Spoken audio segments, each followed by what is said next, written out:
And we back.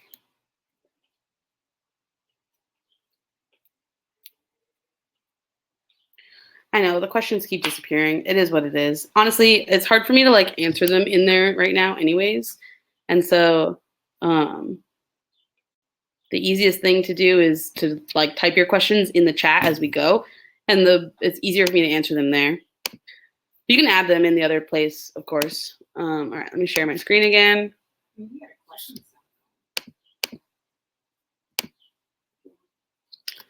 Whatever. Oh, it's fine. It's just kind of where we're at. If you let them all share the question, I mean, if you want to pull them over, you mean? You want to go through and copy them? I don't know. Is the screen supposed to be black? No. Refresh. Okay.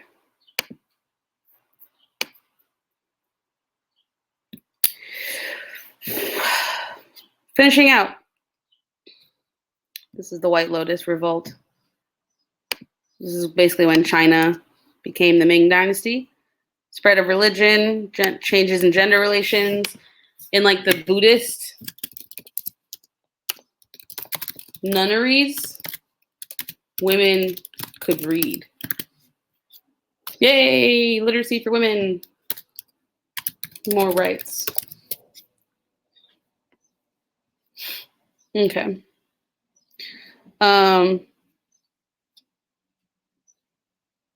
That's it. That's basically it, y'all, in period 3. I know it's crazy. It's like you guys like freak out about period 3 because you're like, I don't know anything about period 3. But the beauty of it is you do know about period 3. What caused Little Ice Age? Anyone know what caused Little Ice Age? Isn't it like wasn't it like about like increased use of agriculture or something? Hit me in the chat and I'll like read your stuff. Natural reasons. Yeah, sort of like a natural like rise and fall of climate. They're not sure. Natural cycles. Massive volcanic eruptions. And then that affected agriculture. I just want this to go away. There we go. Okay.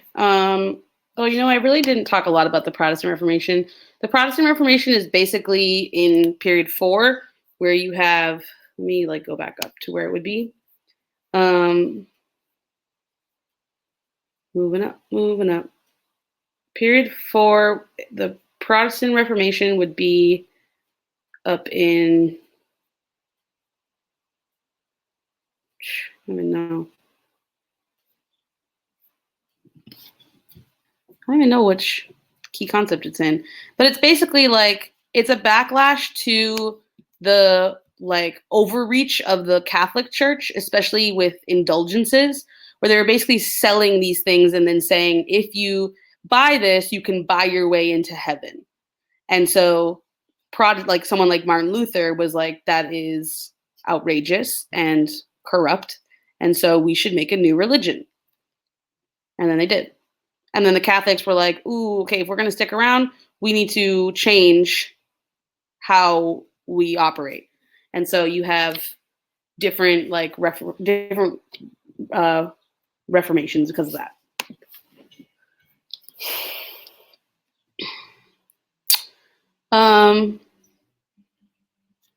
What caused the Great Schism? It's just a split in the church. So you just have different differences between Roman Catholic and Eastern Orthodox. And so it splits. The Cossacks were, oh gosh, I feel like I'm being quizzed. The Cossacks were basically, are you looking that up? I'm like Googling as we go. Southern Russian. Military, the Slavic military. This is not AP Euro. Don't spend too much time on Euro, unless you're taking Euro.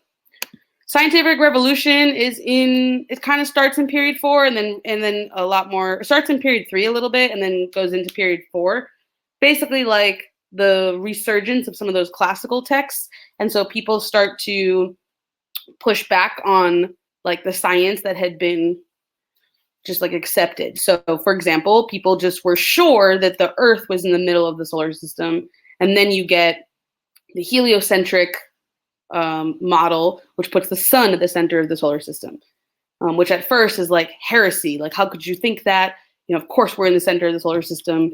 And then people start to unpack more and more evidence, which then eventually leads people into the Enlightenment and leads to thoughts around like, wait, if the science isn't quite right, and maybe there's more about science we don't know, maybe there's other ways to consider politics and, you know,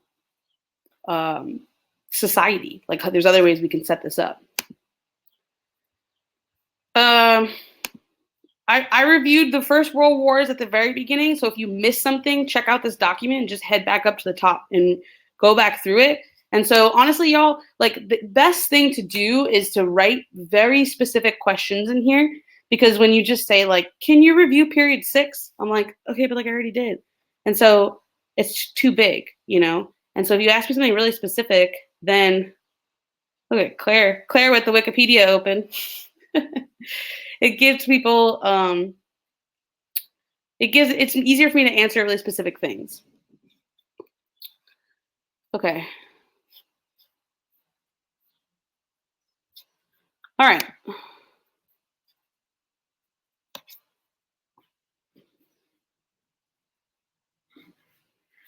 All right, let's keep going.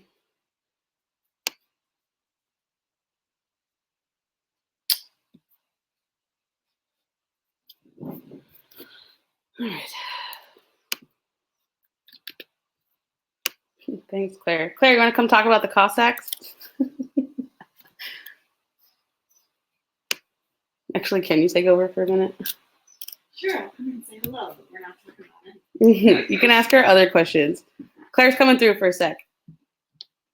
Mana needs a break. Mana needs a break. Mana needs more coffee. So you can ask Claire about all kinds of things that don't have to do with history, and she's going to hype you up. Enjoy. Oh, geez. I'm going to trip over this. Hi, guys. Hey, everyone. I do social media for Fiveable.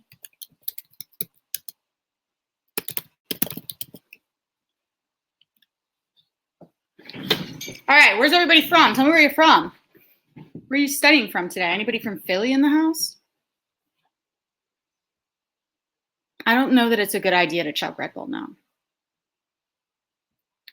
Honestly, how easy it's to get a 5 if you're studying. I'm sure you're going to do really great. Whoa, going so fast in the chat. New York, Virginia, East Coast, Wisconsin. We're in Wisconsin right now. Cali, okay, all right. Texas, California. Anybody from Philly? Yeah, Pennsylvania. That's what's up. New Jersey. Where in New Jersey? South Jersey, North Jersey. Rutgers fans. We got Rutgers fans in here.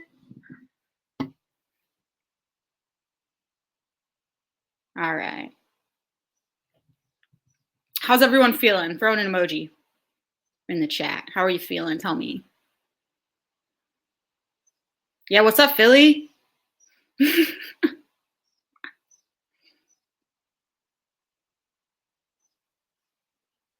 Cool.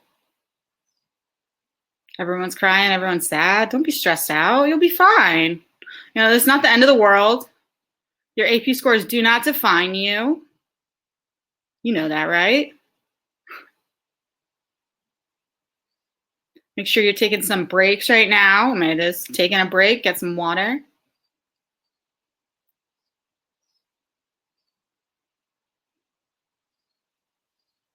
This is Claire. I run social.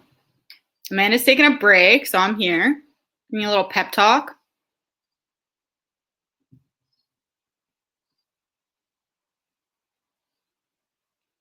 Realize, guys, it's not the end of the world, you know.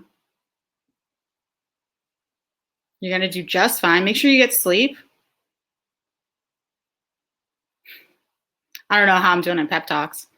Not super enthusiastic over here, but I know that you guys got it. So I know that you'll be fine. I wouldn't drink too much coffee, to be honest. I don't want to crash, burn. That would be bad. I'm so proud of you.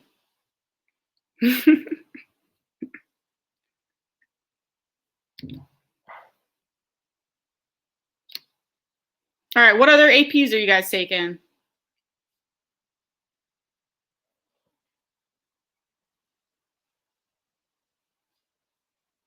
Yeah, what other APs you taking besides game day?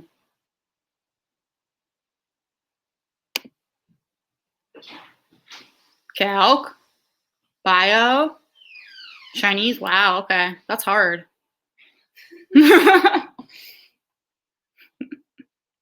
AP Lang, all right. What's your favorite subject? Yeah, what's your favorite subject? I'm asking you. What's my favorite subject? I don't have a favorite subject. I took art. I went to art school. I majored in memes. That's why you guys got fire memes coming at you. You guys have memes you want to send me? It's Think Fiveable. I'll just throw that in the chat again.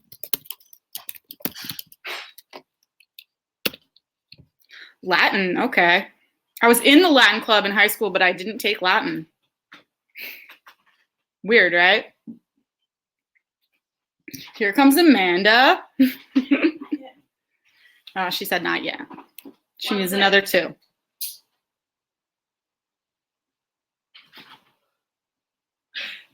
Don't vomit. You'll be okay.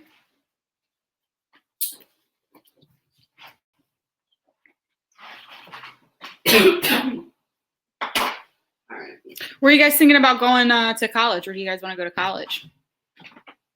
Drop it in the chat. Where do you want to go to college?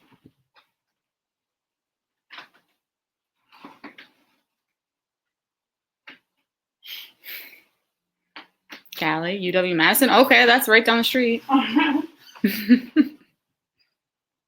Going so fast for me. I can't even read that fast. MIT. Okay. Cali, UCLA. All right. Harvard. Okay. All right. There we go. NYU or Brown. All right. We got a lot of smarties in here. You good? I think Amanda's coming back on. That's it for now. 5s. 5s in the chat if you're going to get a 5. Careful.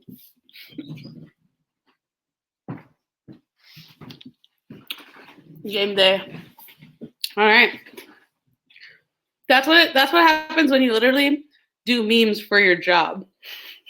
Can you imagine? Those of you that really like to do memes, that can be your full-time job.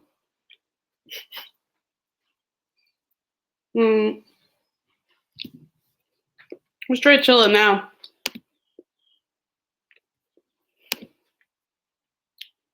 All right. Yeah, it's literally a map on my arm. It's my world history.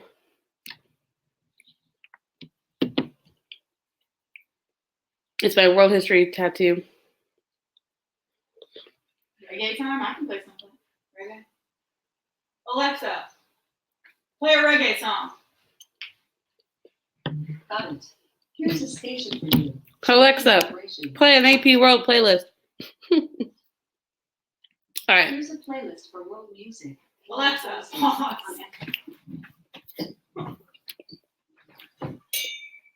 Okay. Oh no, what's happening? Let's just get through period 2 and period 1, and then I'll pull some of you guys up for some conversations.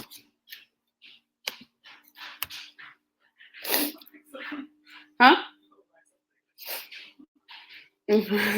Luckily, it doesn't just, our chat's not reading out loud, so you don't have control of our Alexa. Oh.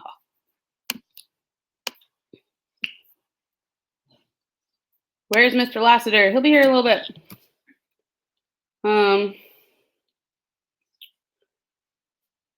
Said he'll be here at, let me check. Kind of soon. Let me know when you want.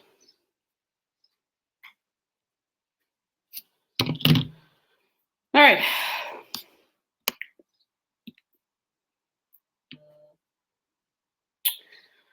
All right, let's talk about period 2.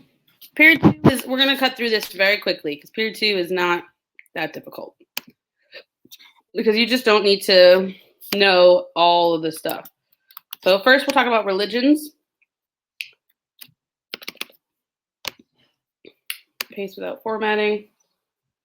8 Pacific time. We'll do planning 8:30, just finish. All right, so he'll be here soon. Perfect. So last year is your teacher. That's dope.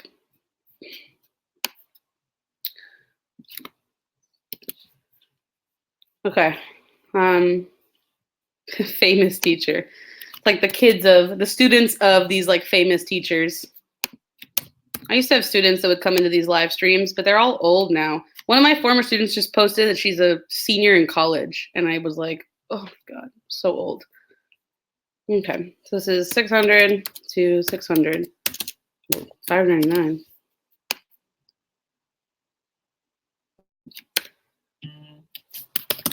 Religion and empire. Okay, so key concept 2.1. I don't still teach in the school, no. I left my school at the end of the 2016-2017 year, which means you guys were what, in like 6th grade? Yikes. 7th grade, maybe?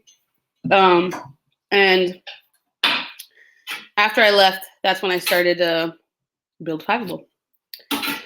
Yes, we're going to go through these fast. Okay, so listen. We'll be linking this all up too. I did a whole stream in October on all of the world religions, and so you have access to that right now. If you go through if you want to like deeper explanations of any of these religions, you got to go look at that, because I'm not going to talk about these for like, a long time. We're going to go through them kind of quickly, so just keep that in mind. Okay, so Judaism and Hinduism exist in Unit 1. They start earlier. Judaism is monotheistic. Hinduism is polytheistic. It's sort of like one god within many different forms. And the caste system is the most important thing to remember about Hinduism, because you have this like really rigid like hierarchy of castes, and so when you can't break out of that in this life, you have to break out of it after this life. And Zoroastrianism, I think it starts in this. Zoroastrianism I think it starts in Unit 1. So then some new religions from this time. Buddhism starts in India, right? This is Siddhartha. End of suffering by ending desires. Ashoka helps to spread in India, and it's appealing to lower Hindu castes because there is no caste system in Buddhism. So even though you are working towards this what's called nirvana, it's still there's no caste, and so you can have a better life in this life. Taoism, yes, Taoism and Taoism is the same thing. It's just not in English. Starts in China. It's about living in harmony with nature, a balance, right? It's the way. This is the yin yang. So if you see anything on a like little like stimulus about nature, that's what you want to bring in. Okay. All right, hang on a second. Confucianism, China, 5 relationships, all focused on relationships with men, right? This is like relationship with brother, father, king, husband. Filial piety is just like family honor. Don't worry about spelling. Spelling doesn't matter. It doesn't matter at all. As long as they know what you're talking about, which they will, because you're going to get close. So, strict education, very patriarchal. Right, that's a little bit about Confucianism. Christianity in the Middle East, sort of like Judaism 2.0, except that Jesus is the Son of God / like Messiah, which is not the case in Judaism. Spreads to Rome and is decriminalized / made the official religion. Greco-Roman philosophy is all about reason, logic, Socrates, Plato, Aristotle. Animism is like Native American tribes, spirits with the natural world outside of your core civilizations. Ancestor veneration is worship of ancestors. You guys feel like you have a good grasp on religions? You got to make sure that you don't need to know every single tenet of these religions. Oh, I guess, Islam comes up here. And I guess we didn't really talk about the like tenets of Islam. Let me just bring it up here.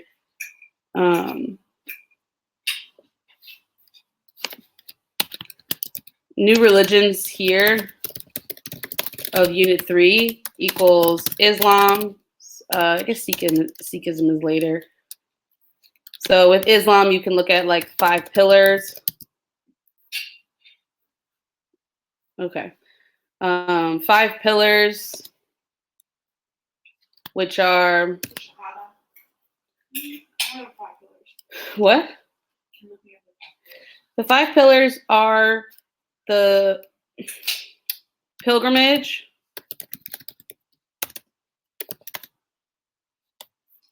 oh my God. The pilgrimage, it's Ramadan, it's praying.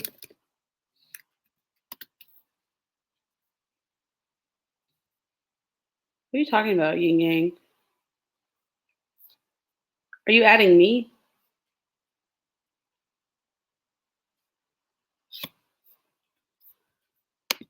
Fasting, praying, alms, charity. 1, 2, 3, 4. What's the 4th one? Hajj. Faith. And faith. Okay, stop. I don't know what those mean. Profession of faith. In Allah. Okay. You're giving me the like Arabic. I'm like, that's awesome, but I don't know Arabic. And pilgrimage. All right, we got them all. Hajj is pilgrimage. Okay, what did I do wrong over here? Yin yang is, I definitely spelled yin yang wrong, but yin yang is Taoism. What did I have wrong? You're missing charity / almsgiving. I got charity. Pilgrimage, Ramadan, praying, charity, faith in Allah. Okay. Okay, I got them all there. I don't know what you're all yelling about with Taoism before. Did I do something wrong in here? I'm like, I'll just drink my coffee while you... Oh, man. Okay, that's the religions. Moving on. Period 2 are the different states and empires.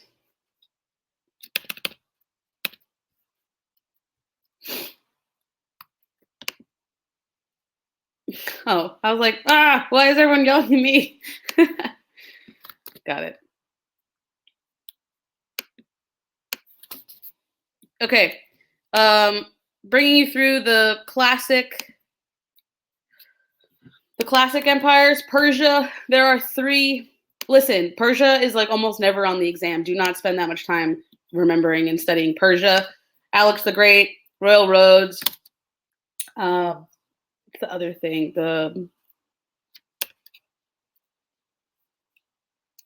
That's about it. Oh, that's super nice. Draft for Islam. That's awesome. I'm gonna just update this to say that. Draft. What was it? Daily prayer, Ramadan. Daily prayer, alms, Ramadan, alms, fasting. Oh, faith. faith, Why is it frozen? Wait. Daily prayer, Ramadan, alms, fasting, and travel. faith. Faith. There's 2 F's. Oh, I already got fast because Ramadan. Why is it freezing? Is it my Wi-Fi? Faith and travel to Mecca. Okay. Ramadan is fasting. Okay. All right. All right. So Persia. Anything else you remember about classical Persia? Achaemenid, Parthian, Sassanid, Alex the Great, Royal Roads. Ugh. Like satraps.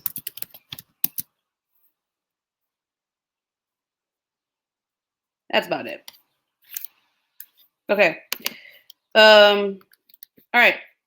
China. The Qin dynasty is like 14 years. Unified. Oh, the Khanats. Thank you. Khanats. Zoroastrianism.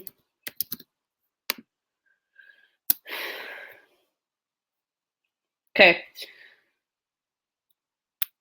All right. China, Qin dynasty, legalism.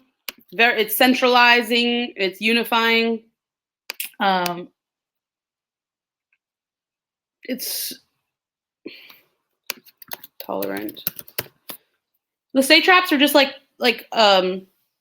provinces, states. Okay, so got royal roads. So the Qin dynasty, give me some stuff about Qin. So you have like warring states, then Qin, which unifies, centralizes. 14 years. Han, Silk Roads, Chang'an, Confucian.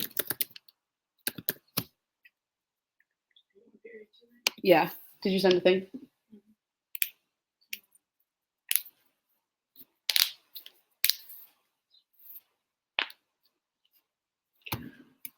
Great Wall.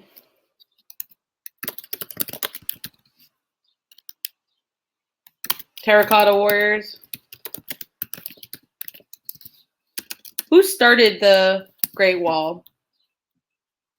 I don't even know who started the Great Wall. Civil service.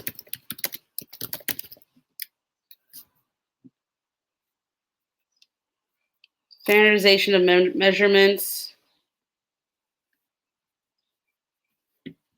Did the Qin was Great Wall? Okay. There's the state shoe. What? Qin? Okay. Yeah, y'all are so much more ready than I am for this test, I'm telling you. To keep out the Xiongnu. Okay. All right, India. You've got the Mauryan dynasty, which is Ashoka, who spreads Buddhism through the Rock and Pillar edicts.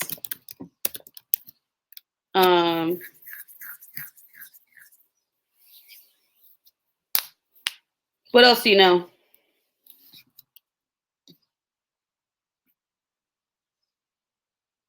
The Tang bring back the civil service exam. It starts in the Han Dynasty. Tolerant under that guy. Anything else about Mauryan Dynasty? The SAQs, I mean, I'm pretty much live for the rest of the night, so I may not get to grade them. I'm going to go over stuff, though, so you can kind of look at your own. Apologies for that. Aurangzeb is later. Gupta is the Golden Age. Ashoka, Mauryan Gupta. It's like Golden Age. Very peaceful, so there's innovation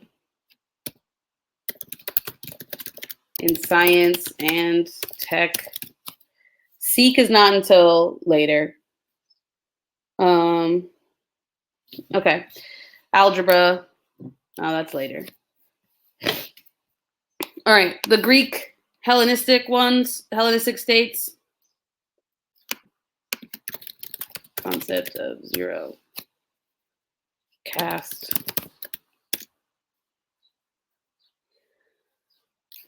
Decentralized. Okay.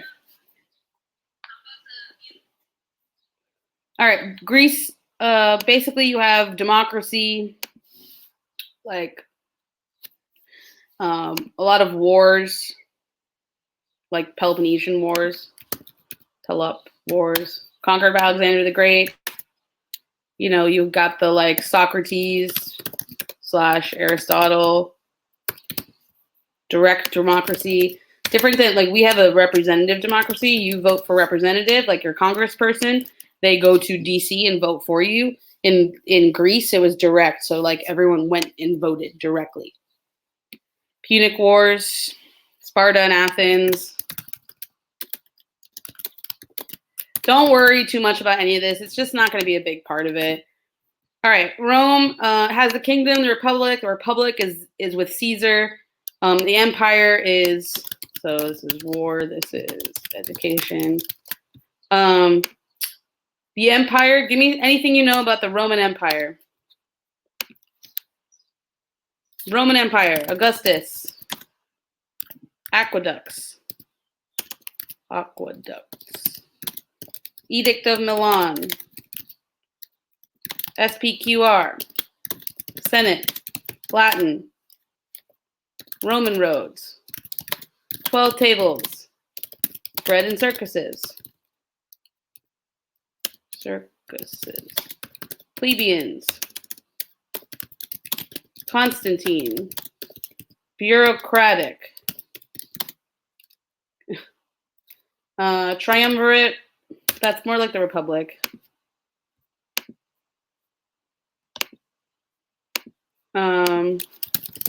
Traded on Silk Roads. Pax Romana. SPQR is like of the Senate, the people, and the something. I forget what it stands for. But it's basically was just like the symbol of Rome. Senatus Populus K Romanus.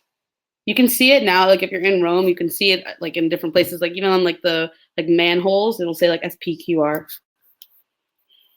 Okay, these Mesoamerican like classical era people, we already talked about the Mayan, the Mochi, the Teotihuacan. Like again, don't spend too much time. All right, a couple of reasons why empires rise and fall. They rise because they're bureaucratic. Bureaucracy means that there's like different departments in charge of different things. Justinian is Byzantines, not part of the Roman Empire.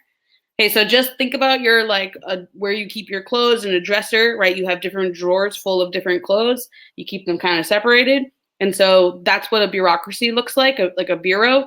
So you have, you know, like a Department of Education, a Department of War, department that will be in charge of the taxes, you know, different departments for different things. Your school is like is a bureaucracy. Think about how there's different people at your school in charge of different things. You know, you have administrators that have one job, you have a librarian, you have custodians, you have, you know, people at the school that are in charge of, you know, attendance. There's all different things that go on at your school, and there's different people that are in charge of each one. And so it's good because you can do more with it, right? You can like actually like pay more attention to things.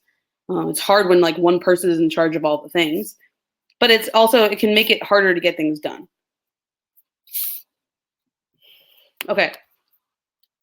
Other reasons why things rise is coded laws. So like 12 tables. Can you not hear me? Try refreshing.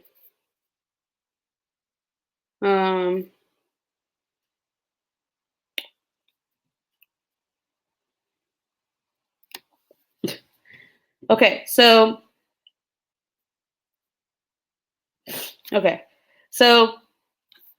also better roads, better military, slavery can help a empire to rise because it gives gives them more like labor. They fall because of like environmental damage, outside invasions, internal revolts, disease, gets too big to control, ethnic tensions, escapist religions, corruption.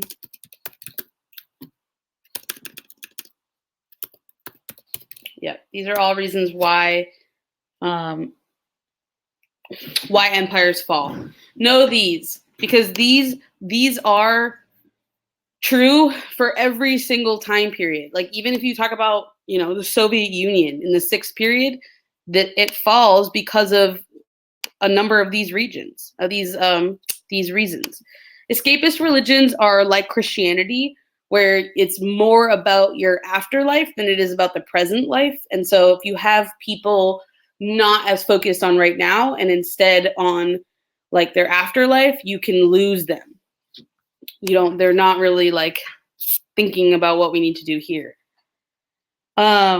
The other thing that it goes here is, what is it? Decline of martial spirit. That's basically when people are not willing to fight for the army. So real quick, it's kind of creepy because it's like, I don't know why I'm freezing. It looks like I'm. These are examples of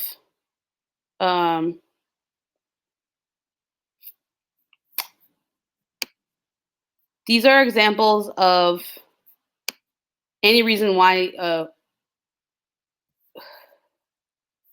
Yeah, there's a lag. There's like a 12-second lag. So I'm like seeing your comments and I say it, and then you don't hear me say it for another 12 seconds. So decline of martial spirit means like people are not willing to fight for the country anymore. One of the things that's kind of crazy is that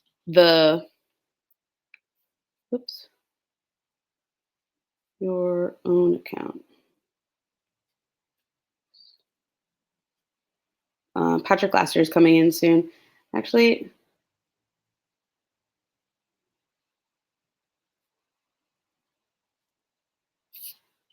okay. I know, man. We're going. We're still going. God, I need words. Period 2. All right, I'm gonna finish up period 2. I'm just gonna keep going.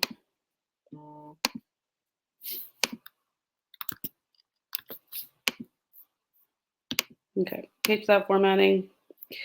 All right, so basically in this key concept, it's the same as in period 3. It's just about trade. It's just the beginning of all those trade. So silk, sea, and sand routes that produce new technology like yokes, saddles, stirrups, lateen sails, dhows. Things that are traded include rice, cotton, Qanat technologies that we're talking about from Persia, disease like smallpox, and then religion.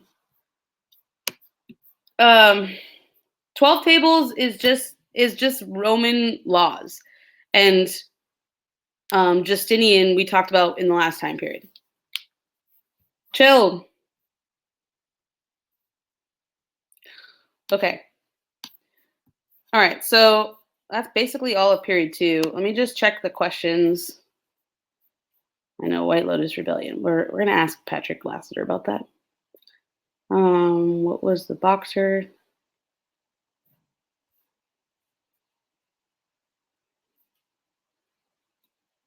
Okay. All right. All right. Period 1. Ready for another thing? Period 1 is so easy, y'all. Check this out. We're gonna cut through this so fast.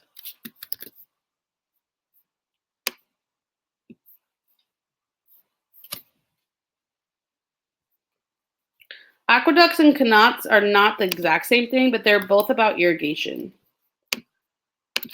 Period 1 is not irrelevant, but it's not going to be a lot on your test. It's like a tiny bit. What up? All right, give me a few minutes. I'm just going to finish up here really quick, and then I'll bring you on. So things to know in period 1, you have early humans. Oh my goodness.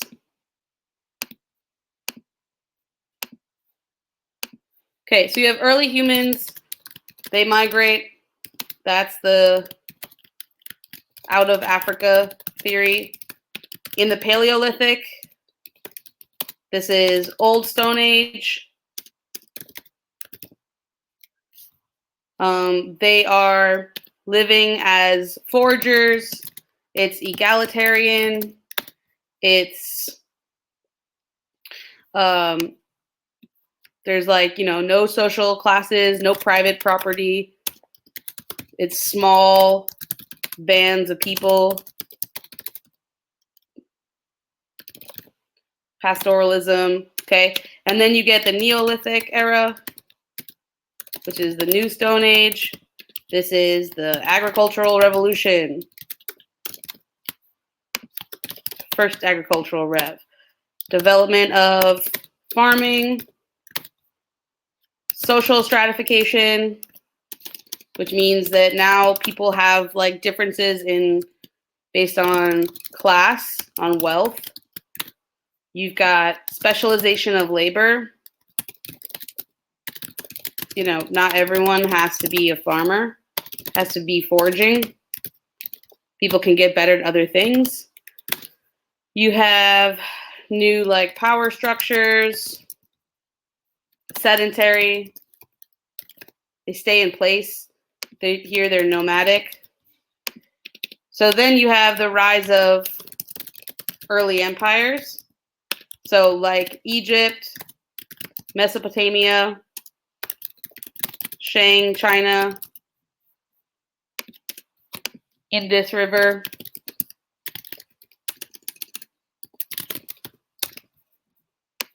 Yeah, love it. More food. More food equals more people equals more trade equals more complex governments, like every other time period. Egypt, Mesopotamia, Shang, most of them are things that make them similar are, we have Yellow River Valley. That was kind of this. Things that make them similar are that they have bureaucracies, militaries, oh my God. Militaries, taxes, writing, architecture, what is it called? It's basically like what makes them all the same. Near water. And that's about it. Law codes, like Hammurabi. They have some sort of like divine right.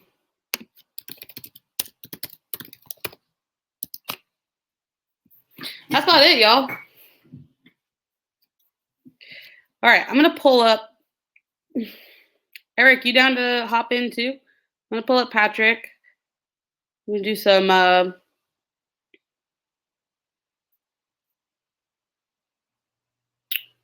Okay, let me click out of this. You guys got the timeline. You got the notes. I'm going to pull up some of our friends. Let me search for them in the thing. Here we go. Yeah, we're going to answer a few questions. Drop your questions in there, and also drop upvote the other questions.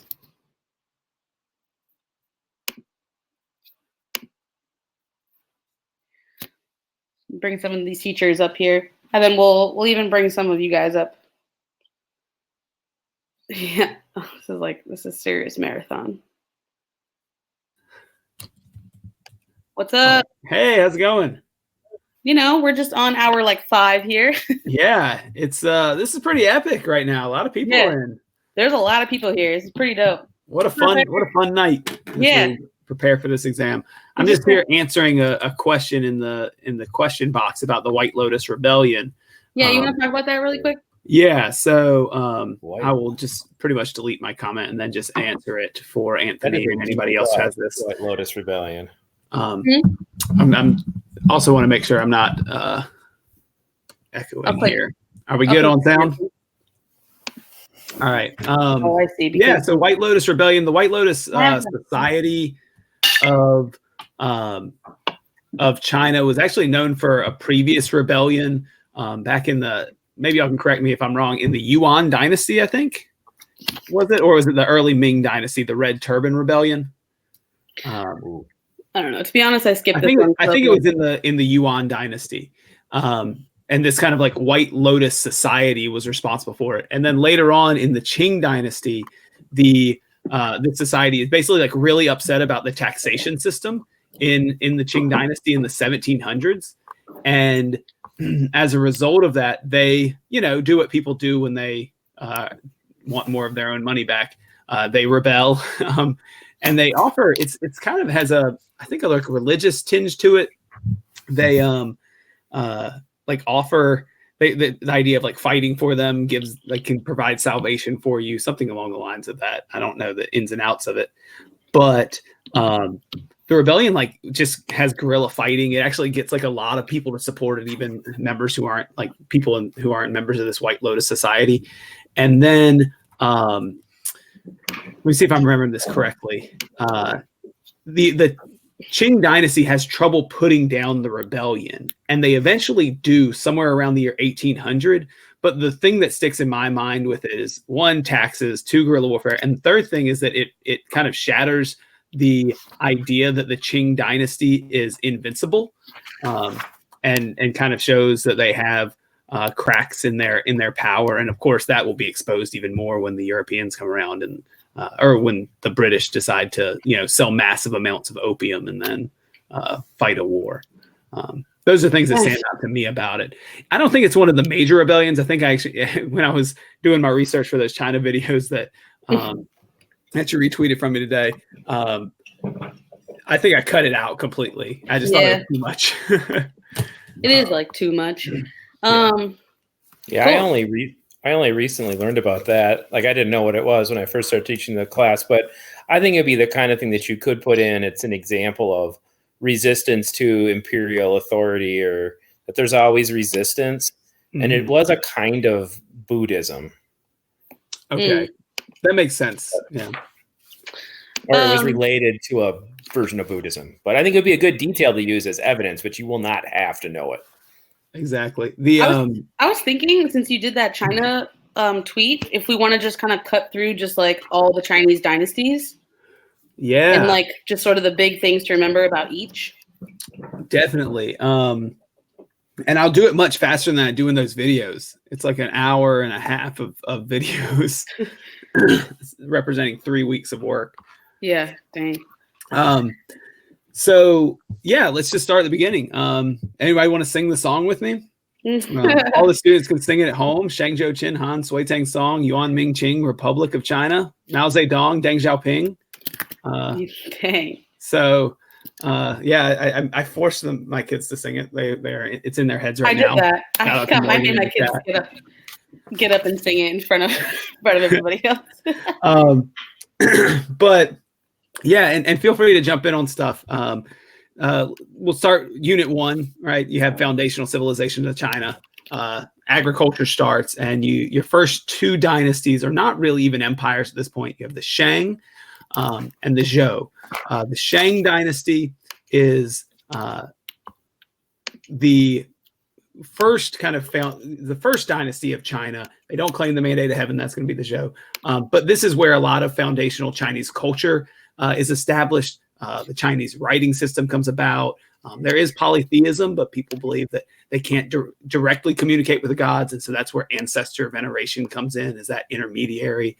A common practice we see is with the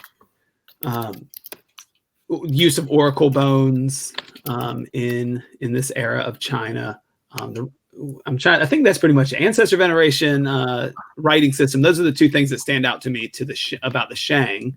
Totally. Anything else I'm missing? The one thing I would add to that is that ancestor veneration means that there isn't a priesthood class in ancient China in the same way that there is in some other places. So it's a way, if you're comparing things, that East Asia is different than, say, South Asia or Southwest Asia. So That's you have really the good, father and the emperor, that's sort of are conducting those rituals instead of a priest class. Especially in early societies, because you see that develop right with the Vedic traditions and then Hinduism, but Buddhism in general sort of rejects that, or at least the idea of a caste system and needing to rely on that priestly class. That's good. That's excellent. That's something I wish I had included in my video. Big shout out. So, and the other thing with the Shang that I would include is just it's Bronze Age China. I tend to think about that. So bronze technology. They have like a monopoly over tin and copper. That's pretty much what they know. For the Zhou dynasty, and I'm not going to talk. I'll mention some dates later on, but they're not going to be asked dates on the test. Zhou dynasty is feudal China. It's basically just like one powerful dynasty that is just more powerful than the people around them. The Zhou overthrow the Shang, and they, of course, if you overthrow like the rulers, you need a reason to do it. You need some sort of legitimacy. And so they claim the mandate of heaven, this idea that legitimacy comes from above, and that they, by, looking after their people, will maintain this mandate. And later dynasties also claim this as well. And they say, they basically use it as an excuse to overthrow them, because obviously if there's a drought, you're not doing what you should as leaders. Beyond that, the Zhou dynasty being an Iron Age, we see like the developments of like iron weapons in the Zhou. In China, they undertake some irrigation projects. We're not going to see the same massive projects that we see under centralized governments in China. And the Zhou dynasty ends in that tumultuous warring states period, which leads us, warring states period is really where the foundational philosophies and belief system of China arises. Anything I missed there? I think that's probably even more than they may need to know about the Zhou. It's from 5% of the course. Yeah. The only thing I would add is that's what Confucius is kind of looking back to. If you think of Confucian, like a good way to contextualize Confucius, if that comes up, is that he's writing or living in the Warring States period. And so then the early Zhou, I guess I don't know it well enough. There's two phases of the Zhou. Yeah. But then the early one is what he's like, this is when people did it right and bad stuff didn't happen. So we should do it right again. Yeah, it's an Eastern and Western period, is it? I don't remember which. Right. I don't either. I don't know. Which should tell you something.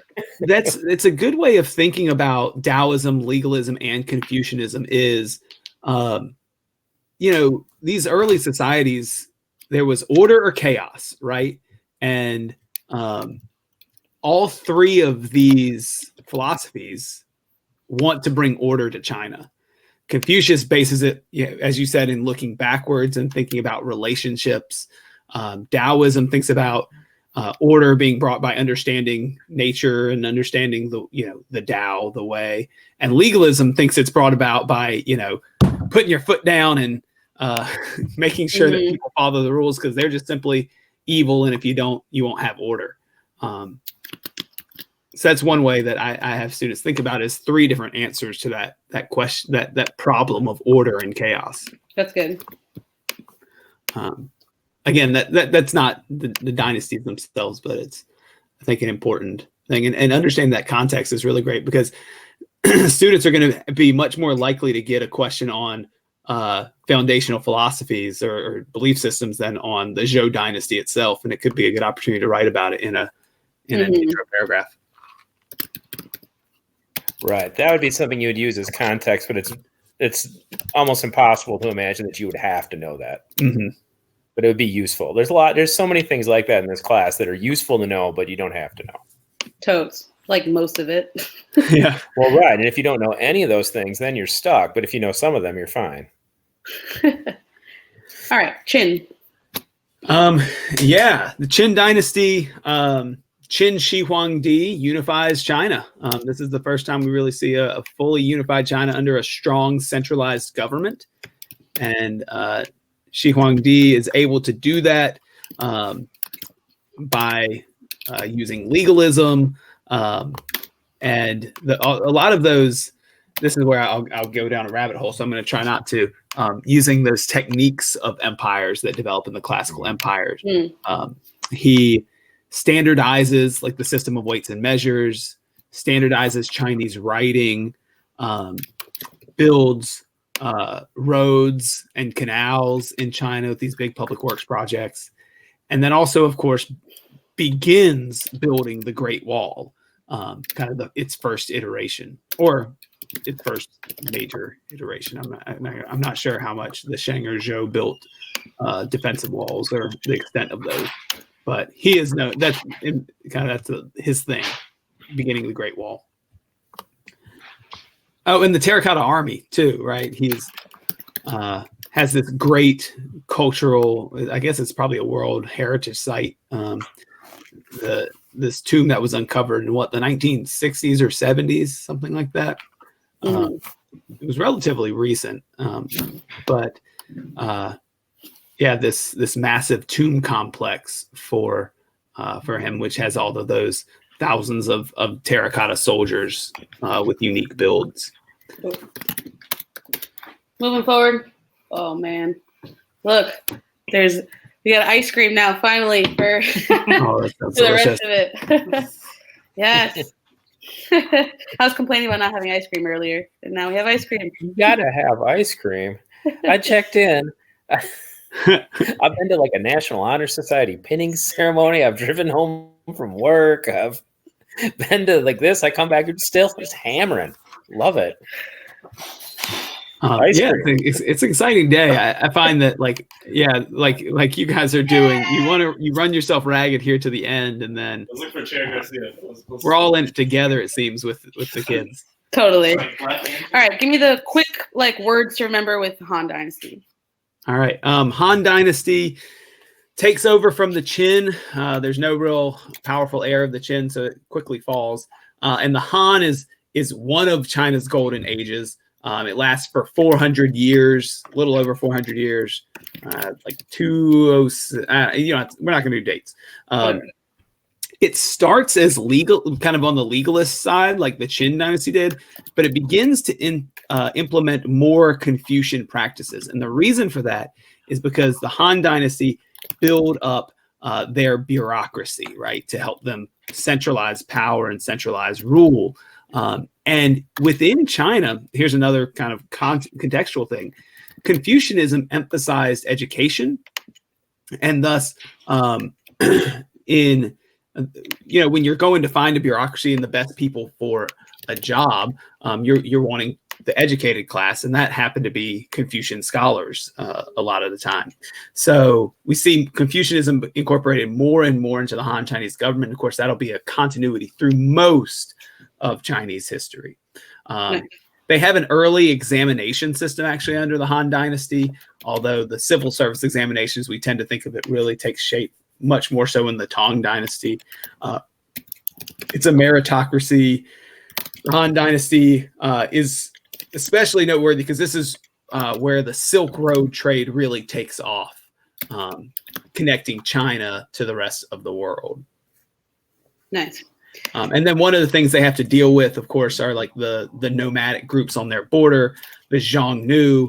They deal with that through warfare, through expanding the wall system to protect the northern border, and then also through diplomacy, which is something that I think students often struggle with in thinking about this time period. One of the ways that empires were able to exert control is through diplomacy. And what does that mean? Basically, with the Han Dynasty, it meant making some alliances with like nomadic tribes way out in the west to fight against the Xiongnu, and that helped them to protect themselves. Okay. They do a lot of other things. There's like coins, coining money. They invent paper, stuff like that. But again, I get too. I'll start listing too many things. Yeah, I'm like trying to keep you like Keep me just the big- focused, man. just the big ideas. Okay, after Han is All right, we got this. So the Han Dynasty falls, and we see again kind of a decentralization in China, and it is re-centralized under the Sui Dynasty.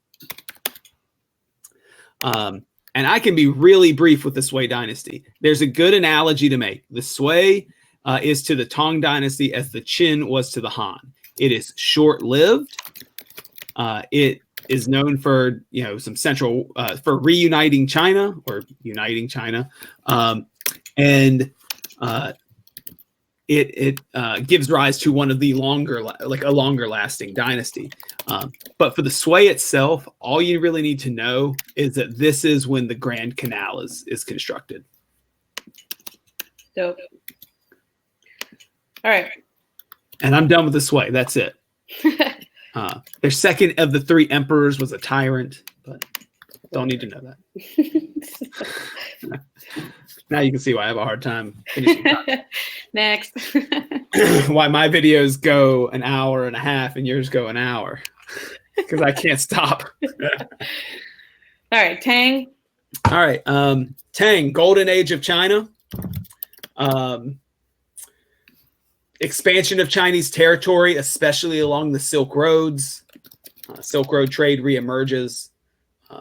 Interactions with the Abbasid Caliphate. They established tribute states, which is a new way of exerting power. That's one of their innovations in China, demanding tribute from surrounding regions like Vietnam, Korea. Although not necessarily for their own financial gain, they actually give gifts back that are worth more than what they get. With Vietnam, we have the arrival of champa rice because of these connections to the south. What else? Influence of Buddhism under the Tang Dynasty. This is where we get our only female emperor, Empress Wu. And Buddhism is elevated for a time above that of Taoism, which is met with a great deal of resistance, especially among Confucian scholars.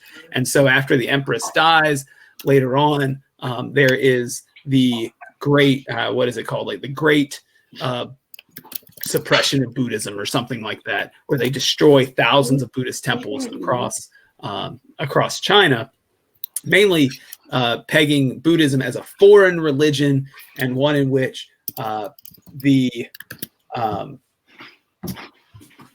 one that devalues or that might devalue China because it is not itself Chinese. Okay. And Song. And then as a result of that, you get Neo-Confucianism. Sorry. Neo-Confucianism. After that backlash against Buddhism, you get Neo-Confucianism. Song Dynasty. Man, the poor Song Dynasty. Brief period of strength. This is like one of those dynasties that kind of has two eras, like what's called the Northern Song, the Southern Song. They are always dealing with nomads to the north. They are not great at dealing with them. They get their butts kicked by them. But the Song Dynasty is a period of great innovation in art in China. It's a highly urbanized society. It's cosmopolitan. This is where we see like the proliferation of like gunpowder, the use of paper money. Neo-Confucianism comes around. This is where we have foot binding start to emerge. That's in the Song Dynasty. And they're even like using coal in the Song Dynasty. They're proto-industrial, which is a fancy term of saying they're using some things that would come around in the Industrial Revolution, but they're not really putting all the pieces together. But can you imagine, like, if the Song Dynasty goes through the Industrial Revolution, like, what the things that could be different? Like, they have gunpowder, they have coal, like, put it together. Yeah. Would have been a lot different. Iron with coke. Got the whole deal. Yeah. At this time, Chinese civilization is still like tops in the world. So that's kind of the three reconstituted empires of this time period until we get to the Mongols. Anything we've missed? I think someone just asked in the chat, I think you can consider the Song a golden age too. And the other thing I would say, you mentioned, Mr. Laster mentioned the rice in there, and I think that Champa rice or the Bentley textbook that we use calls it fast ripening rice. So you might have seen the thing. That's really useful. It's one of those like camel saddle like details that you can use, because anything that's related to China being excellent in some way, whether that's economically, politically, culturally, during this time, you can link back to that rice yield and the population growing as context. So it's really one of those things that has a lot of leverage to help explain other things. Yeah, man, I'm just like out here like eating my coffee ice cream. Like, yes, keep them coming.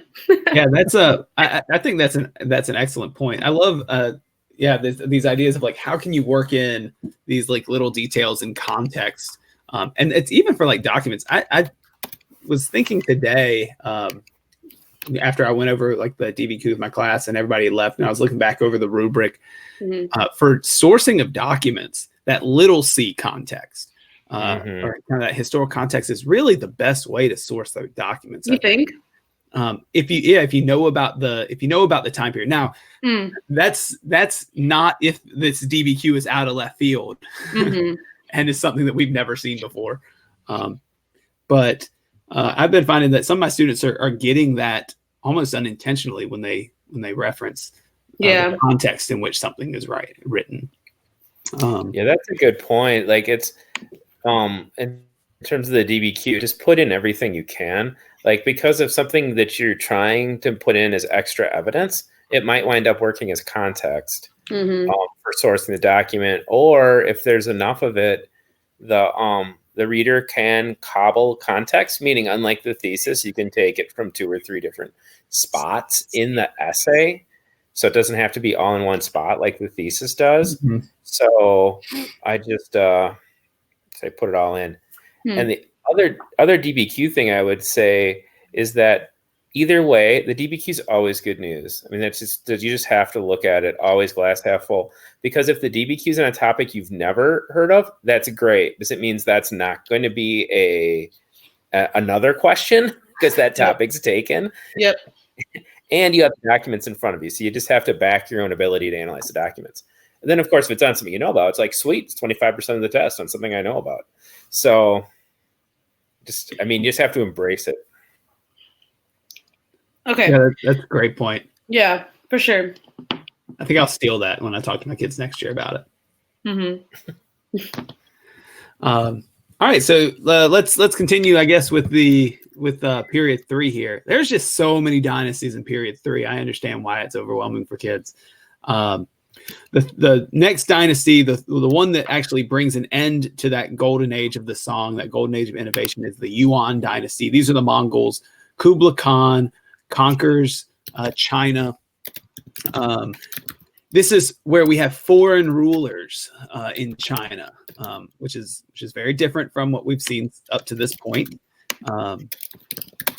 This era is defined by cultural interactions, intense Silk Road trade because of the Pax Mongolica. Those interactions lead to, transfer of knowledge across Asia. There are some changes that come along with these foreigners being in charge, the Mongols being in charge. They elevate merchants, for example. So if you think about like social changes, which could be, maybe an essay, hopefully thinking about changes in social hierarchies, they elevate merchants above that of peasants in China, where traditionally peasants had been very high up, basically under like the emperor and bureaucrats. And then you have these like peasant farmers in China, which is completely different from the rest of the world, where, peasant farmers are at the bottom of the totem pole, even though they're producing the food for everyone. Mhm. The Mongols elevate merchants, and that makes sense because they value trade. They have, of course, some tolerance for the Chinese, but they do not allow ethnic Han Chinese to rise to the highest levels of power in government. They dismantle the civil service system in China. That'll be brought back by the Ming Dynasty.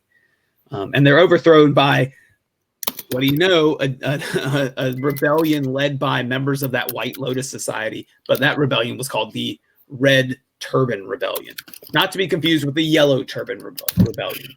Again, extra info, not necessary to know it. Cool. Okay. The next dynasty starts in period 3 and then continues on, right? Yeah, it's 3 to 4, the Ming Dynasty, and that is a return to Chinese rule. The Ming is a Chinese dynasty instead of an outsider dynasty. We see the reemergence of Neo-Confucianism, rolling back Mongol changes, fixing the social hierarchy, reinstating those civil service exams. Of course, the Ming are still concerned with the Mongols to the north, so they restore and expand the Great Wall.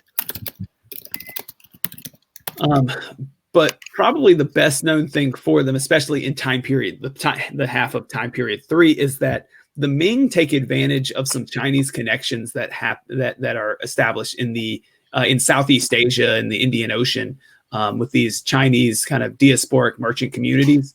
The Mongols were not so interested in overseas trade. They were all about overland trade. Their attempt to conquer Japan fails miserably.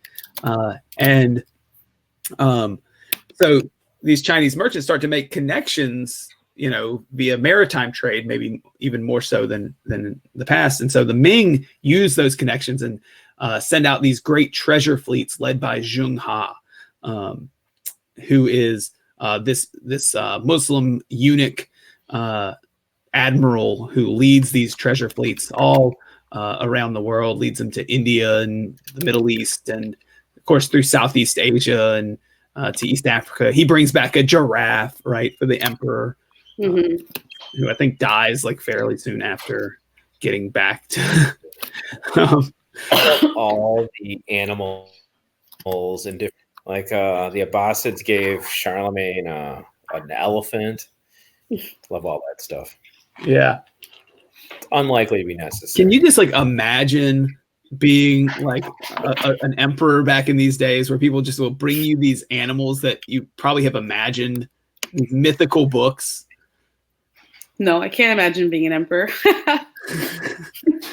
Well, we're all elite in our past lives, right? We're no peasants. Personally, I'm just like brand new. I don't think I had a past life. I'm just like one of those like ultra curious people, brand new. Yeah, so something unfortunate though does happen with the Ming at the end of this time period, because the voyages of Zheng Ha are very expensive, and they're not only to make connections but also to establish new tributary states for the Ming Dynasty. And there is a large contingent of the I guess royal advisors who are very unhappy with these voyages and the costliness of them, and the fact that you have these Muslim eunuchs kind of rising high in government. There's kind of these factions that develop. And so when the emperor dies, I think the emperor was like Yung Law or something like that. The new emperor basically and his advisors decide to recall Zheng Ha and end this trade and these connections, which is quite unfortunate because they end in like the 1430s or something like that, 1440s. And like 60 years later, Europeans fill that void. So I think one of the more interesting what ifs of AP World History, what if Europeans or the Portuguese arrive and the Chinese are dominating trade in the Indian Ocean? It's, there's just so many moments that are lots of stuff could change. And so Zheng Ha, the Chinese basically exit trade and self-impose isolation, and then Europeans are making their way. Okay. After the Ming. Yeah, the Ming end up falling by, what do you know, like a peasant rebellion. So it was actually that rebellion is like one of the bloodiest wars of history, like by percentage of world population killed, something like that. But they fall as a result of like famines. There was those, I don't know if you've seen, some people were sharing on the AP teacher site, the like 20 truth bombs of history. And one is that when there's not enough food, people get angry. Yeah. And so that's where we get a lot of rebellion. But the Ming fall, eventually the Qing dynasty comes to power. And the Qing are foreign rulers as well. This is the last dynasty of China. Is Qing period 5? Qing, yes. So they 1644. Ish. Okay, so it starts in period 4, but it's mostly period 5. Yeah, but yeah, for the most part, we think about them in period 5. Basically, that peasant revolt that I was talking about with the Ming dynasty can't put it down themselves, so they go to this kind of growing Manchu dynasty that is kind of copying things that China does, and they basically like, can you come help us like suppress this rebellion? And the Ming are like given an invitation to march into the capital of China, and they crush the rebellion, right? Sorry, that might have been loud. I should not have clapped in the mic. They crush the rebellion, and then they're basically like, hey, we're already in China. Let's just stay and run this joint. And they do. So the Qing dynasty is also known as the Manchu dynasty or empire. But I think the College Board always pretty much uses the Qing moniker. But the Manchu being that ethnic group. They're less tolerant than the Mongols. They enforce their culture. They require, for example, the ethnic Han Chinese to wear their hair in the Manchu style. They only put Manchu elite in high positions of government.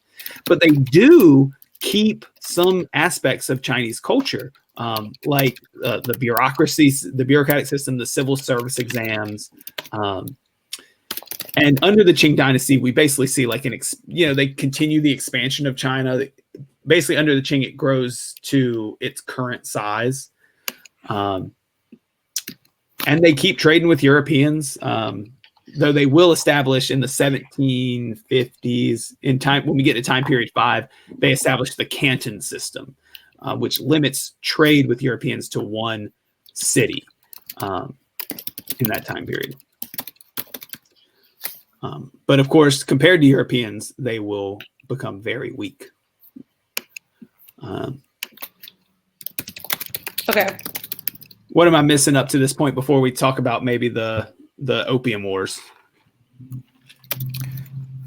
I think it's always important what you're saying, but to remember to delay when you think of European dominance coming, like under the Qing are a massive land empire with wealth and influence. It's the world's largest market. As you were saying, Zheng Ha, there's like an industrialization. There's these points where things could have turned out differently. So it's not inevitable that things happen the way they did. Mm-hmm. Yeah, that's true. You gotta. The Russians, the Ottomans, they're big, powerful empires. Definitely, that's a good point to make. The Europeans don't even like the Portuguese when they set up their trading post empire can't control the Indian Ocean. They just don't have enough people to do so. Right. Yeah. You look at those Portuguese industrialization, right? Would you say until Europeans, the Industrial Revolution? Right. Exactly. Yeah, I mean, you can see it leading up to that, but like if you look closely at any of those, like I did a thing on Swahili once, Swahili city states, and if you just look closely at any of these things, you'll see like, oh, here's Mombasa, and it was Portuguese, and then the Omanis took it over, and then it was Portuguese again, and then local Swahili people took it over, and then it was and so it's not like a straight line. So the Qing is still a big, powerful land empire with gunpowder weapons and stuff. And I think the Canton system exemplifies that, right? Like, we'll trade with you in this one place. Follow our rules. Right. Along those lines, there's a George McCartney. There's this great story. This English merchant shows up in 1800 and goes to see the Qianlong emperor, or maybe the Qian king, one of the Qing emperors. He's like, we have all these things for you. And the emperor's like, we don't want any of this crap. Like, it's like, we can tell time. I mean, and so then that's, opium, and then this ends sadly, but.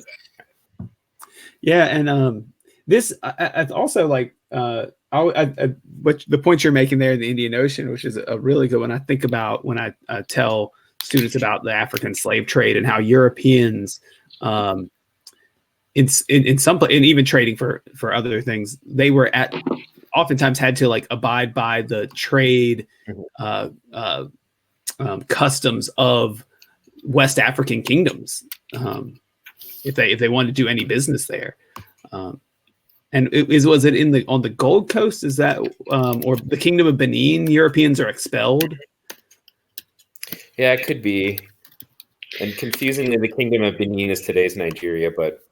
Okay, I'm gonna move you guys forward because we're gonna get stuck down this. It's all like so interesting, but it's also at this point I think the kids are just like, but like I gotta go to bed soon. Just tell me the most important thing. Yeah, good point. Sure, you're right. All right, so a couple things with the Qing. Couple things about just let's move to period 6. So unless there's something really big about Qing that we forgot. Qing, you have the Opium Wars, and then we see really the growth of European power and the decline of the Qing. In the final years of the Qing, you have the Taiping Rebellion, which is definitely important to know. You have this self-strengthening movement in China as they attempt to have some sort of industrial growth. You have the Boxer Rebellion, which is an anti-imperialist rebellion, very much like the Taiping, which.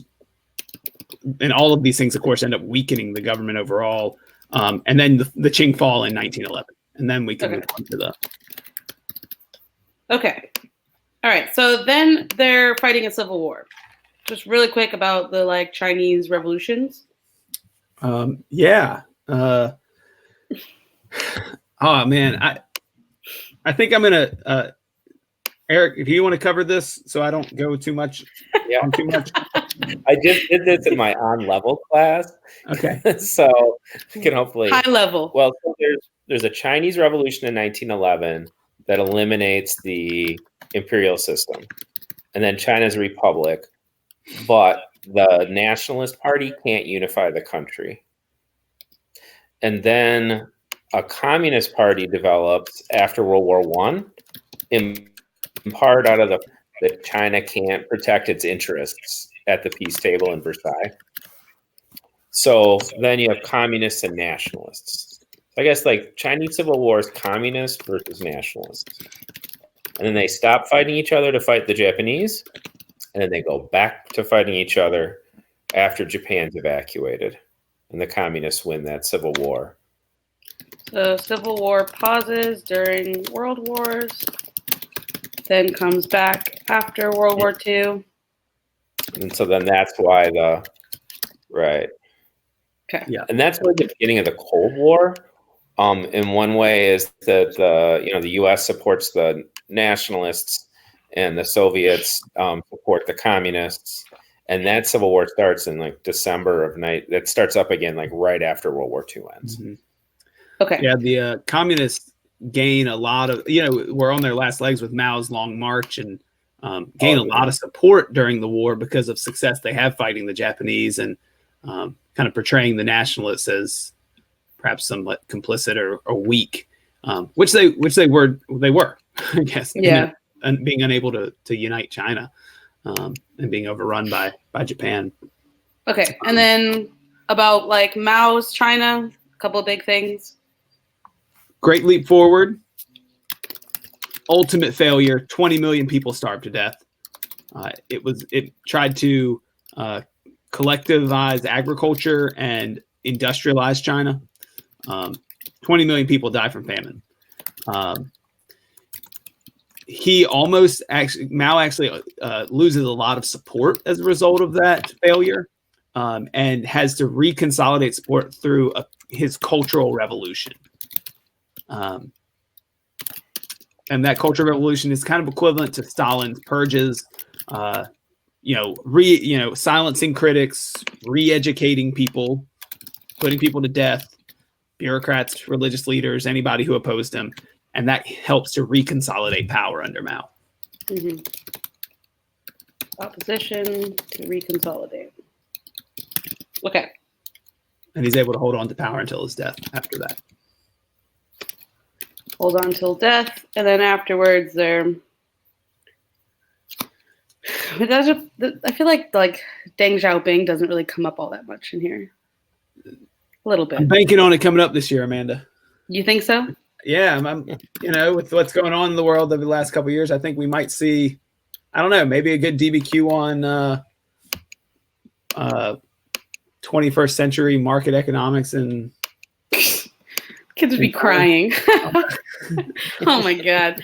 All right. Well, he basically goes back to mixed economy. Exactly. Special economic zones under Deng Xiaoping. That's kind of what money kicks off, the growth of China that we see today. Where, I tell my students this when we talk about China. China goes through periods where they're down and out. They're not feeling great. Empires break up, but repeatedly throughout history, they come back to the top, right? The Han Dynasty, then some period of where, the culture of China is still there and it's still great, but you're not seeing these strong centralized governments. Then, a golden age under the Tang again, and then another under the Song. And then later on, this great land empire of the Ming and Qing dynasties. And it's never more than a couple hundred years. Mm-hmm. And here we are, less than 200 years since the Opium Wars, when Europeans really started to get their hooks into China. And it is the fastest growing economy in the world.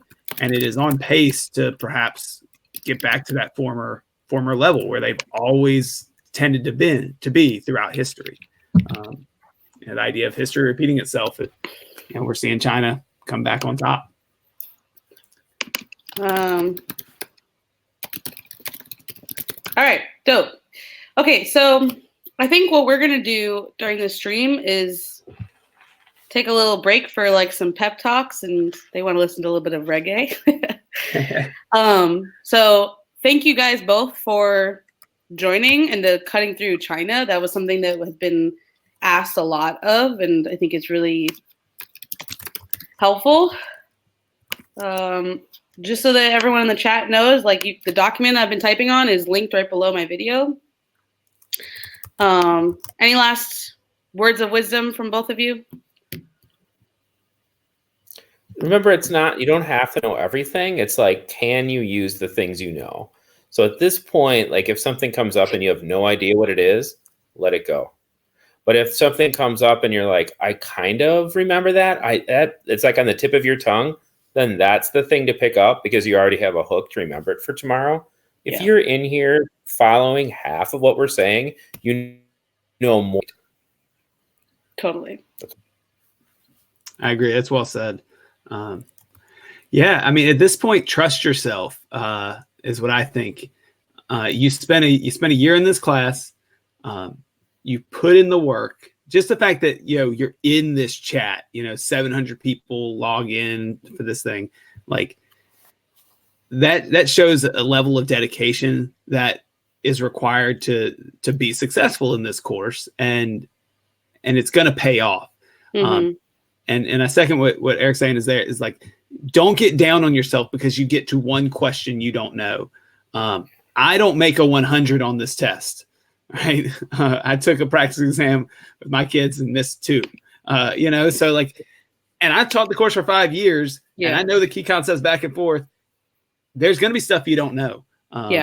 Shout out to one of my students in the chat here. We played a Kahoot the other day. A term came up that I had no clue about. And I missed it. He didn't, kudos. Like you don't have to know everything to do a good job on this. And sometimes you will get to something you don't know. And just like you said, put it behind you, keep moving forward, and focus on the fact that you know most of this, and you're really going to be able to show what you know on this exam. For sure. All right, y'all. Thanks so much for coming through. And if you guys are looking for more videos, there's both Patrick and Eric have videos up that they've done live streams for. So if you're like, if this is just like stressing you out and you just need to like watch a video on one topic, I totally get that. You could go look for some of those replays. All right. Cool. Yeah. Thanks so much. It was fun. Thank you. Do it again. Yeah, we're gonna jump into some pep talks and then just like last minute things. All right. Excellent. Going strong. Kids, you're all gonna do great. It's exciting. Treat it as exciting. Yeah. All right. Talk to you guys later. All right. Thank you. Bye. Bye-bye.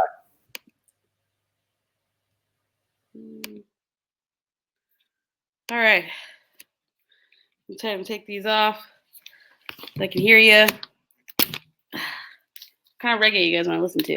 You guys need like a little pep, like Alexa, play Bob Marley. Shuffling songs by Bob Marley on Amazon Music. Can you like turn these lights on? I don't know if they can. All right. I feel like it's like so dark and don't even like too much. Where's Ton? You want to meet Ton? Alexa, play Despacito. I think it's just not plugged in.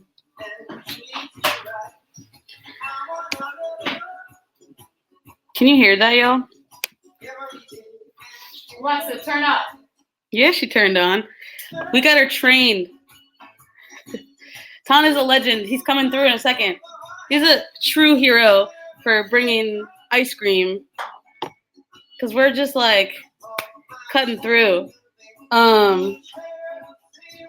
He's coming.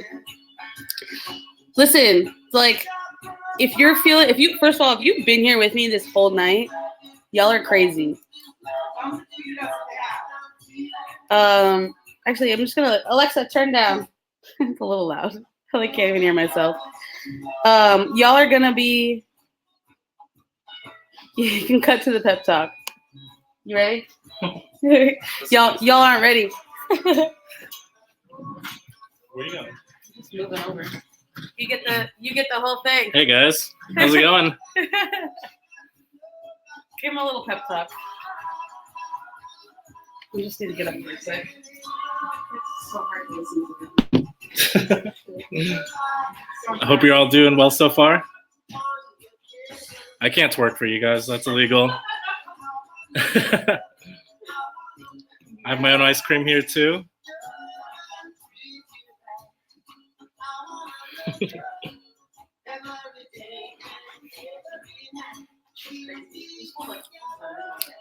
I'm really bad at pep talks. I'll let Amanda handle that, but I just want to say hi to you guys.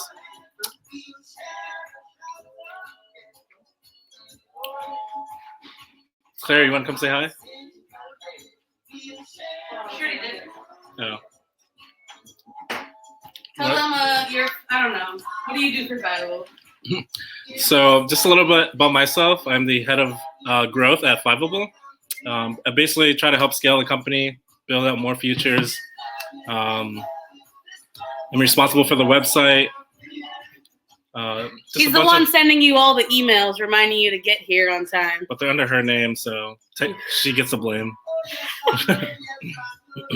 And on the website, all the things you see on when you're on the Fiveable website. So I'm more behind the scenes. I do a lot of the banning and chat moderating as well. Can we play Fortnite together? No. I haven't played video games in so long, so I'd probably be terrible at that. Alright. All right, I'll let Amanda hop back on, but I just want to say hi to you guys. Good luck with everything. We'll be here if you have any questions. Hit me up in Discord, and we'll see you around. Good luck in the exams. I'm coming. You staying there?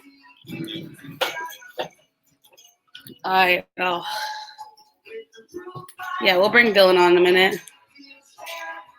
Literally, you're just getting like the whole behind the scenes vibes on. All right, quick student to student pep talk. All right, Dylan, I'm bringing you up. Jillian, you want to come up too? Dylan. Interns to the front. Just knocked over a hole. Literally just knocked over a hole. Alexa, pause. What up, Dylan? How's it going? Good. I'm just doing homework and Homework. Lame. I'm not taking AP World, okay? I don't have to watch this. I'm just here for fun. I've got French homework. He's out here for fun. How was your AP tests? But I finished mine today. They're okay. Chem was rough. Macro was cake. So, hopefully it'll be easy next tomorrow for all the AP World kids. Yeah. So what kind of advice would you give to all the AP World students tonight? You remember last year? Tonight, I know. Well, last year, literally right around this time, I was like right where everyone else is, freaking out, thinking, "Oh my god, I can't do this." Literally, I think my test was like the 17th. So, but yeah, I probably would say probably take it easy tonight. We're doing the 17-hour-long stream, 7-hour stream. It's the 17 hours. 17, really 24-hour stream challenge. No. And so I'd say take it easy for the rest of the night if you can. Try not to cram the entire course again. And then also just tomorrow when you walk into the test, try to have positive thoughts and try to walk in there thinking oh, I can do this rather than I'm going to fail. Because if you walk in there thinking I'm going to fail, you're going to sit down, take the test thinking I'm going to fail. You're going to open the test and start second guessing everything that you do. And so it's going to hinder you on the test. So, what's up, Jillian? How you doing? Hi, I'm doing good. I'm you guys are probably echoing. How was your Euro test? It went pretty well. I was definitely nervous. That was my first AP exam. And honestly, some of my advice would be, it's not as bad as you think. I was really stressed going into the exam. And when I actually took it, I realized I knew so much more than I thought I did. So I think that all of you will be feeling the same way tomorrow when you open up that test booklet. You know so much and you put in so much work this year. You can do this and you can earn that score that you've been working for. Totes. You're taking World tomorrow too? Yes, I am. Okay. Y'all are crazy. How many AP tests will both of you have before you graduate high school? I'm looking for roughly, let me think. I'm going to try to calculate. Okay. So I took 1 last year, took 3 this year. I'm taking 6 tests next year. I'll probably have roughly around 15. Oh my God. How many do you have? I'm taking a lot too. I don't even know. Just a lot. This is crazy. Y'all are, honestly, I think it's just gotten so much worse of competition to get into college and the cost. So it's when I was in high school, I took 1, and barely. I took psych, and I was like, this is enough for me. I'm good. I don't take psych of all the APs. Cool. Well, do you guys have any last tips, tricks? Give me your best tip on an essay, or on the actual test. What's your best strategy that you have?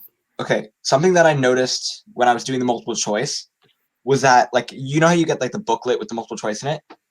Technically, there's only like a page or two in between that and the short answer question. So do your best not to flip back and forth between them, because if the proctor obviously sees you flipping forward, they're going to, void your exam. So like, so don't flip ahead during the multiple choice section and read the short answer questions. Don't do that. We're telling you, don't do that. Yeah. Okay, so don't go back and forth. All right, what other tips? What's helped you, Jillian, on Euro or in your class for World on any part of the exam?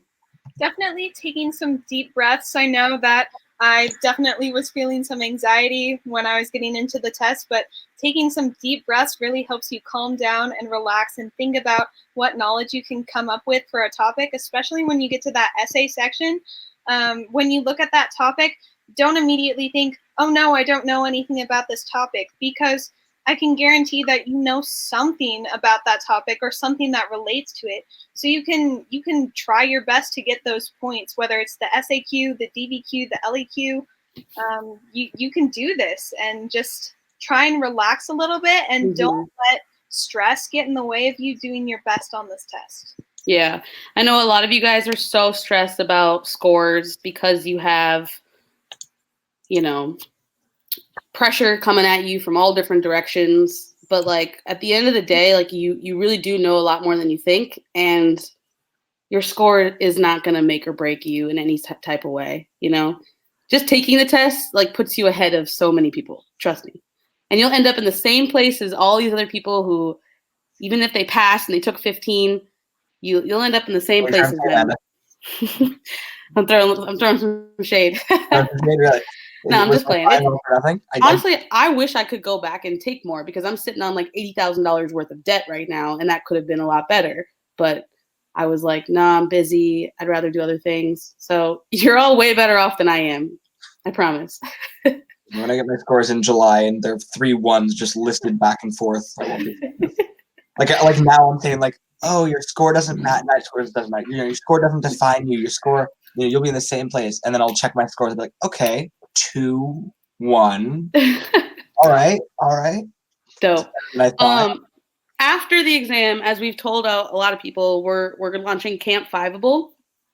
And so we're going to be doing like all kinds of streams throughout the summer. Some of them of just like teaching just cool stuff of like, what else are you interested in? And other things are going to be like a look into some even like careers, doing some little mini series on that. What would you be excited to see this summer of like something totally random that wasn't on an AP test that you would really want to study? That isn't on an AP test. Something that's like not on one of these. Something that you're just like really what are you super interested in? One that I've seen a lot that people really like seem to want was like conspiracy theories and stuff. We gotta get Shane Dawson. We can do conspiracy theories. What about you, Jillian? What would be something you'd be interested in learning about, or what's something you know a lot about? Either way. Someone brought up in one of our live streams about like an introduction to medical, and I think that would be a really interesting and popular stream that maybe we could try and do. Yeah, that would be awesome. I'm so excited. Literally, we're like tomorrow morning, literally going to Florida for like a Fiveable retreat to plan out all of Camp Fiveable, and I cannot wait to launch it next week. So stay tuned.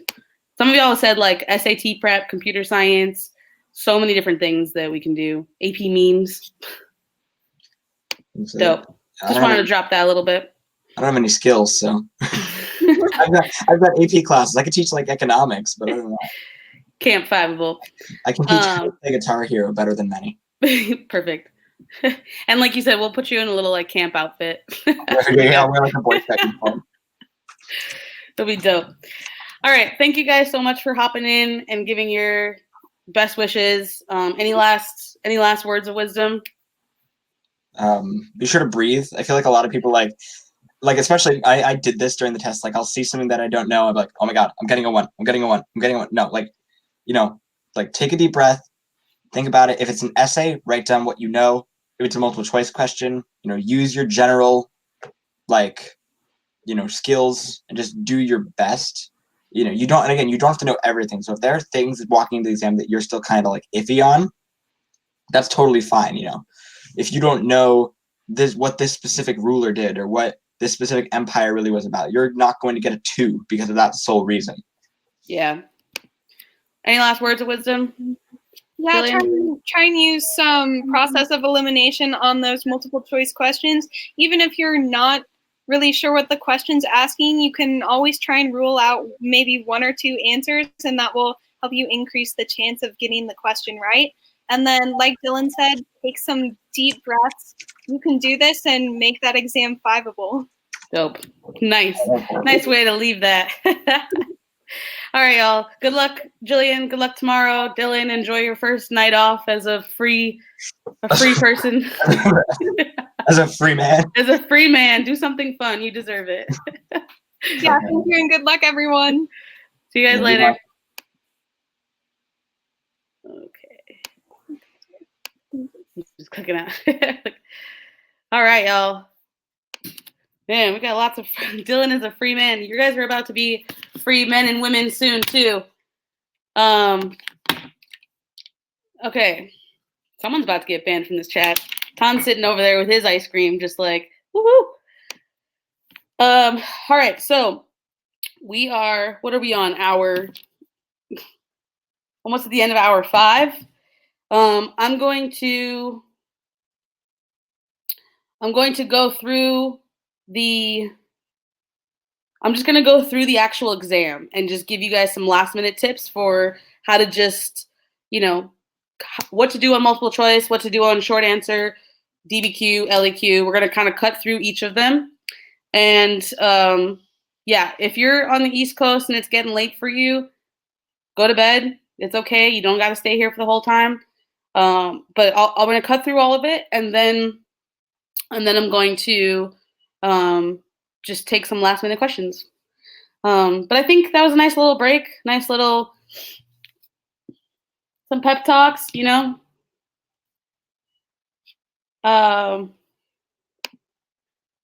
What? Free Dylan. Please make it quick. Yeah, like I said, though, there are some of you guys on the West Coast that it's still pretty early. Some of you guys are on the East Coast. There was someone in South Korea that came in earlier and is like, she's probably got to be finishing up her test soon. So I'm not here to keep you up. I'm just here to be some support. Definitely don't feel like you have to stay. You should get sleep. Ultimately, the things that are going to make it the best for you on the exam are if you sleep and if you eat. Make sure you eat breakfast. There's so much of how you can do on the test that's just going to depend on that. So that would be my ultimate tips. So let's just go through some exam tips. Before we cut through the actual let's see.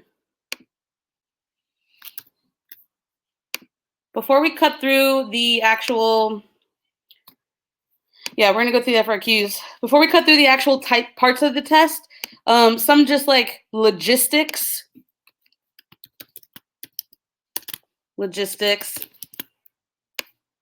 Con was already live. Did you miss it? Okay, so some just straight up logistics. What time do you need to be at the exam? Get there on time. Get there early.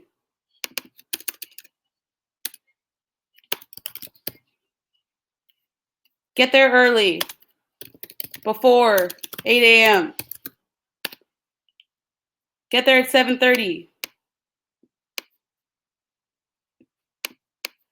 Oh my God. Get there early. Get at 7:30. You don't need to bring much with you. You need to bring an ID, which could be a student ID or a license. You need to bring pencils. You can do pencil for multiple choice and pen for essays. Multiple pens. Bring some water. Oops, sorry. Yeah, don't get there at 7:30 p.m. That would not be good. Bring some water. Bring some snacks. you can kind of leave under your desk. Your phone you can't bring into the room, but they'll like take it up for you. It depends on your school. You can bring a water bottle that you can put underneath your desk. If your school said don't bring water, then listen to what your school said more so than what I'm saying. These are the like general tips that are given. You can have snacks. You can also wear a watch because your classroom may not have a clock. So if you can wear a watch, that's ideal, but make sure it's not a smartwatch and won't beep. So if you can have a watch, that's ideal, because if you're in a classroom where the clock is not working, that's not fun. Other just logistics, make sure to eat breakfast. Seriously, I know everyone tells you that, but like I'm dead serious. Like you gotta eat breakfast, because you're gonna be so oops, make sure it's not a smartwatch. Can you use a mechanical pencil? Yes. Use it. You need number two pencil. Make sure you check the time the test starts. Yeah, I fixed it. Eat breakfast. Drink water. Drink a bunch of water tonight. Stay hydrated tonight before you go to sleep. Don't go to bed too early. I mean, too late, which for some of you is already done. And then plan something fun for after. Go get ice cream with your friends. Go take a nice, good nap. I don't know, take a walk, play a video game, do something that's like super fun. Don't jump right into something else. Take a minute. Okay. All right, so those are your logistics. Sleep, celebrate. Oops. You can wear whatever you want to the exam. I have class after. Gross. Skip it. That's what I say. Let me move this down. Can I have ice cream? Yeah. Come on over to the Fiveable house after. We'll have ice cream ready for you.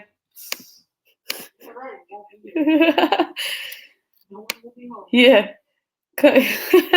None of us will be here, though. I have a test for every single class. Jesus. Bathing suit. After party at the Fiveable house. What is enlightenment? Yikes. I don't know, man. If I were you, that sounds like a good day for a doctor's note. Right, Claire? They're like, I have 3 classes after the test. I was like, sounds like a good day for a doctor's note. Don't tell them I told you that. If there's any teachers in here, I'm sorry. I'm just saying. It wasn't me. It wasn't me at all. It was just, I was live for 6.5 hours. I was a little cranky, and I just was like, is Ton your boss? Yeah, Claire's in charge. All right, let's run through the test. Okay, so multiple choice. Multiple choice comes first. Ton is the house chef. Sometimes he buys ice cream. Sometimes he makes all kinds of food. Like I said, after party at Fiveable house. Okay, multiple choice. You've got 55 questions in 55 minutes. And it's 40% of your score. Okay, so math, you got about a minute per question. A couple of big tips. So when you here's how to answer.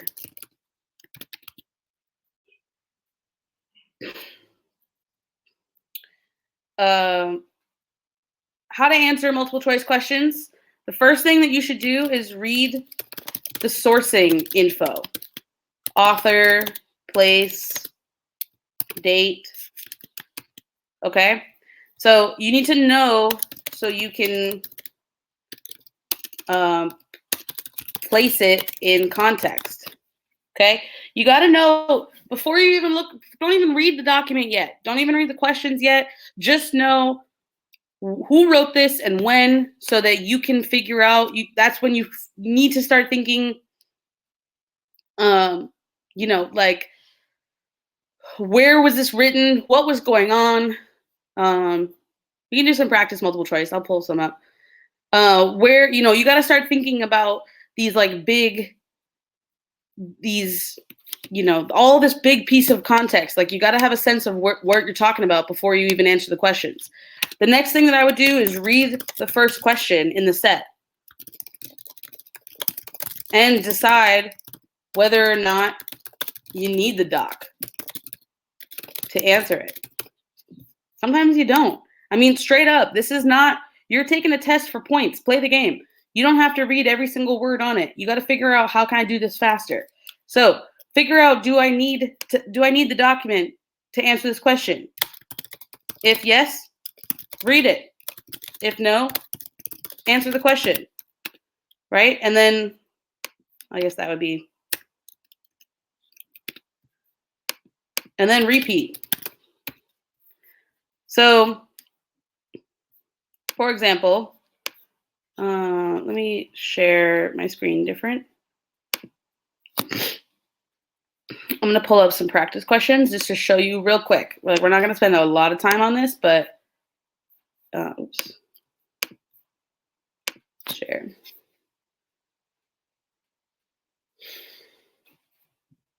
Okay. AP World History. There was a time when Fiveable was ranking above College Board. Isn't that fun?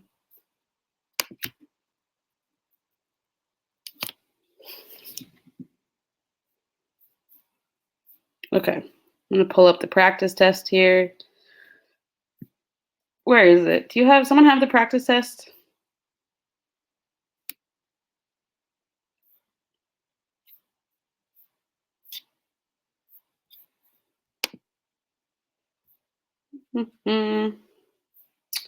Someone just posted it.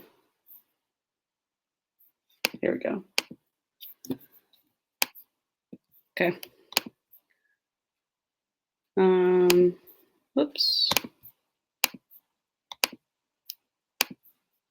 And here. All right. So if we just look at this practice test.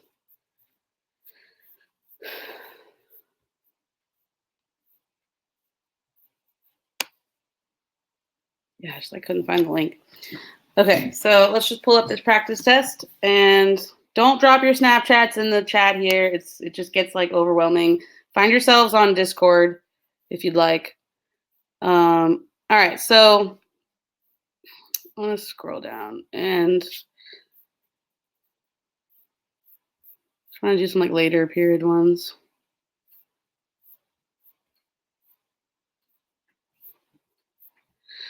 All right.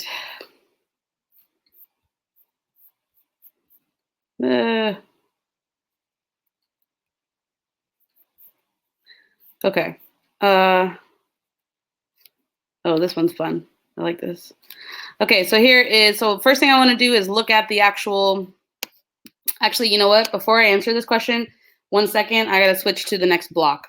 Okay, so the video is going to shut off for a second. Nobody's going to freak out.